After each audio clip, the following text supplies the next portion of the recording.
Hey Scott, another video, another portable radio setup, this time VHF Marine, for a rental boat, perhaps, maybe a boat that you borrowed and the owner doesn't want a radio put in it because they're ridiculously self-centered and egotistical and think their cell phone will last and work forever.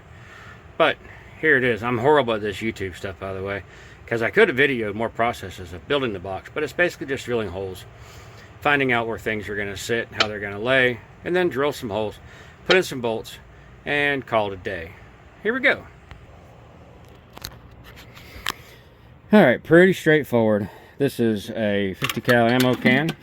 This particular one is painted gold. I don't know. It was laying around, I painted it gold.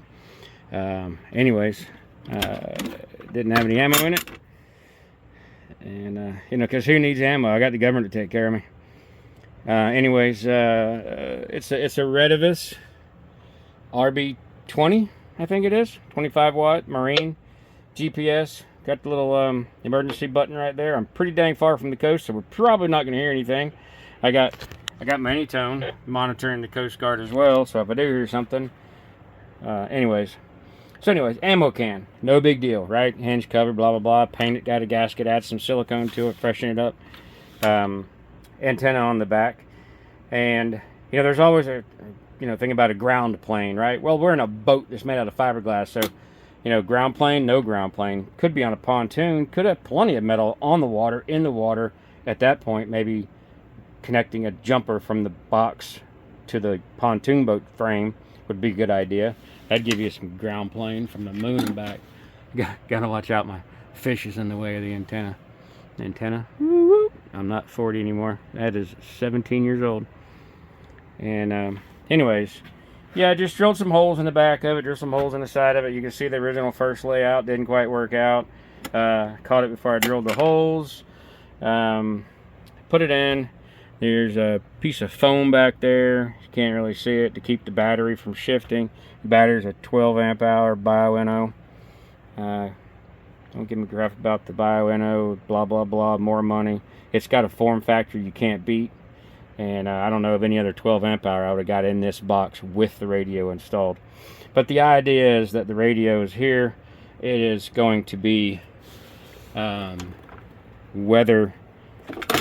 Oh man, don't need those fingers today. So anyways, the idea is that it's going to be weather resistant for the most part. There is a hole back here. Now, the hole. This brings me to a question. What's everybody's opinion on the counterpoise? Should I cut the coax and get a grommet that'll fit better and be tight and maintain, the more weather resistance ness? That word, resistanceness? It is today. So, or should I leave it this length that's in the can? Yes, this may not be good, although I have it in my company truck where I have all the excess wire coiled up in about an 8 to 12 inch coil, and I've never had an issue with it, so I'm thinking it's not going to be an issue today. Anyways, cut it short, make it custom fit, leave it long, maybe not this long, but longer. Most of your radios, whenever you put them on a boat, the antenna is going to be at the center console or the driver's console or whatever, and you really don't need that much anyway. So anyways, opinions. Cut the wire. Don't worry about the counterpoise. Have a double-ended alligator clip, 6-7 feet long, to clip from the ground of the chassis here, and make it to the side rail of a piece of aluminum on either the center console or the railing of a pontoon. Opinions, thoughts. What do you think the difference will be? Let me hear it.